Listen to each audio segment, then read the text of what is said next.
پیدا کرو کہ ایمانی صفات میں سب سے بنیادی صفت تقوی ہے، سب سے بنیادی صفت تقوی ہے، اور تقوی پر اللہ تعالیٰ کے بڑے وعدے ہیں۔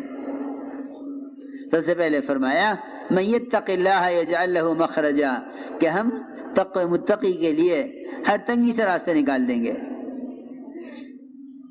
ہر تنگی سے راستہ نکال دیں گے تقوی پر۔ فرمایا من یتق اللہ یجعل لہ مخرجا، کہ ہم متقی کے لیے ہر تنگی سے راستہ نکال دیں گے، اور ہم وہاں سے اس کو رزق دیں گے جہاں اس کا گمان خیال بھی نہیں پہنچے گا۔ ایک وعدہ تقوی پر یہ ہے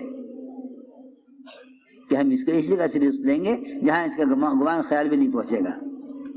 ایک وعدہ یہ ہے تقوی پر کہ جو آدمی تقوی اختیار کر لیتا ہے ہم اس کے کام میں آسانیاں پیدا کر دیتے ہیں۔ من یتق اللہ یجعل لہ من امرہ یسرا، کہ ہم اس کے کام میں آسانی پیدا کر دیتے ہیں، بشرطیہ کہ یہ تقوی پر آ جائے۔ جتنے اسباب کمائی کے اسباب میں مشکلات مسلمانوں کو پیش آ رہی ہیں، اس کی بنیادی وجہ وہ یہ ہے کہ ان کی کمائی میں سے تقوی نکلا ہوا ہے،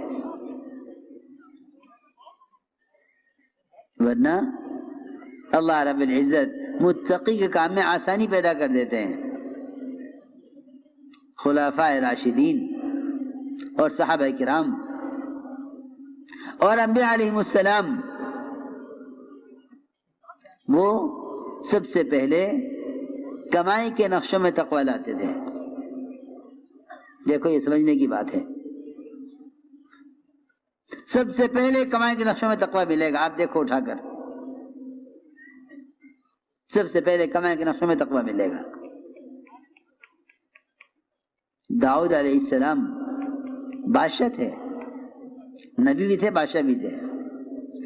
خلافت، نبوت، بادشاہت تھی نبوت والی، کہ نبوت تھی بادشاہت والی، وہ اپنا ذاتی خرچ بیت المال سے لیتے تھے، ذاتی خرچ بیت المال سے لیتے تھے۔ بادشاہ کا ملک، بادشاہ کا ملک ذاتی خرچ کہاں سے لیں؟ کہ بیت المال سے۔ سنو غور سے بات،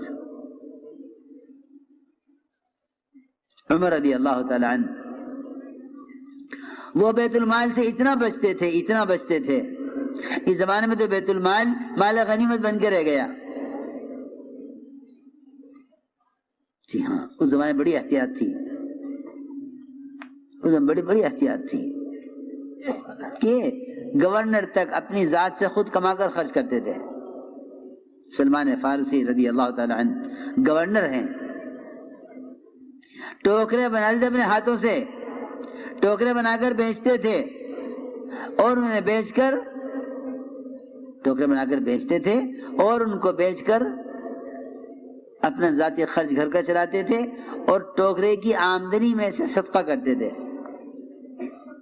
جبکہ عمر رضی اللہ تعالی عنہ ان کو 5000 وظیفہ دیتے تھے۔ یہ 5000 کا وظیفہ، 5000 ان کی تنخواہ ہوتی تھی، یہ 5000 خرچ کرتے تھے دوسروں پر، یہ کہہ کر کہ یہ خدمت، مخلوق کی خدمت، یہ دین کی خدمت ہے، یہ آخرت کے لیے کر رہا ہوں، اگر 5000 میں سے اضافہ خرچ کروں گا تو یہ خدمت کا بدل بن جائے گا، آخرت میں کچھ نہیں ملے گا۔ جی ہاں، عجیب بات ہے، اپنے آخرت کے اجر کو بچانے کے لیے، آخرت کے اجر کو پورا حاصل کرنے کے لیے 5000 کے وظیفے میں سے، تنخواہ میں سے اپنے اضافہ خرچ نہیں کرتے تھے،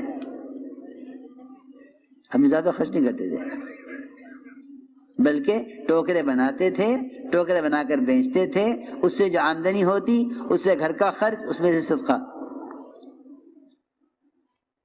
یہ معمول تھا سلمان فارسی رضی اللہ تعالیٰ عنہ کا۔ دھیان سے سنو بات، نیچے ہو کر،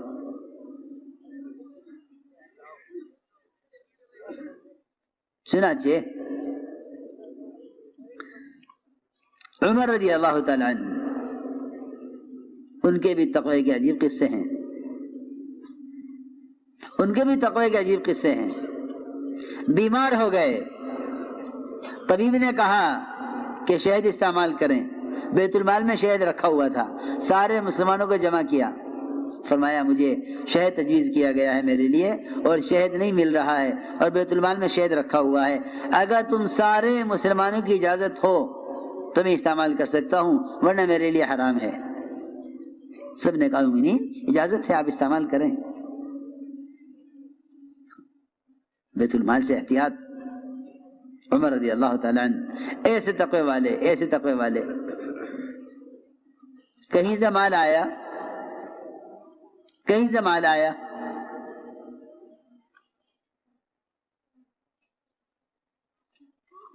اتنے میں ایک بچہ عبداللہ بن عمر کا وہ سامنے سے گزرا. حضرت عمر نے فرمایا اتنا کمزور بچہ کس کا ہے یہ؟ عبداللہ بن عمر نے موقع اچھا سمجھا کہ جی آپ کا پوتا ہے یہ میرا بیٹا. اتنا کمزور کیوں ہے؟ کہ جی بس کمزور اس لیے ہے کہ جتنا مال آتا ہے آپ خرچ کر دیتے ہیں دوسروں پر, اپنے بچوں کو دیتے نہیں ہیں, اس لیے کمزور ہے. حضرت عمر نے فرمایا اے عبداللہ ابن عمر اس دھوکے میں مت رہنا کہ باپ امیر المومنین ہے, جو مال آئے گا تمہیں خرچ کر دے گا. اس دھوکے میں مت رہنا, خود کما کر خرچ کرو, خود کما کر خرچ کرو. چنانچہ کیا کمائیں؟ ادھر فکر ہوا کمانے کا. یہ بات یاد رکھنا کہ اسباب کے اختیار کرنا توکل کے خلاف نہیں ہے. یہ خیال غلط خیال ہے لوگوں کا کہ بھئی اگر توکل ہے تو اسباب کیوں اختیار کر رہے ہیں. اسباب کے اختیار کرنا توکل کے خلاف نہیں ہے. اگر اسباب کے اختیار کرنا توکل کے خلاف ہوگا تو انبیاء, صحابہ, اولیاء ان سب کے توکل کا انکار کرنا ہوگا, حالانکہ ان سب نے توکل کے ساتھ اسباب اختیار کیا ہے. اسباب اختیار کیے, اسباب پر توکل نہیں کیا. ہماری بیماری یہ ہے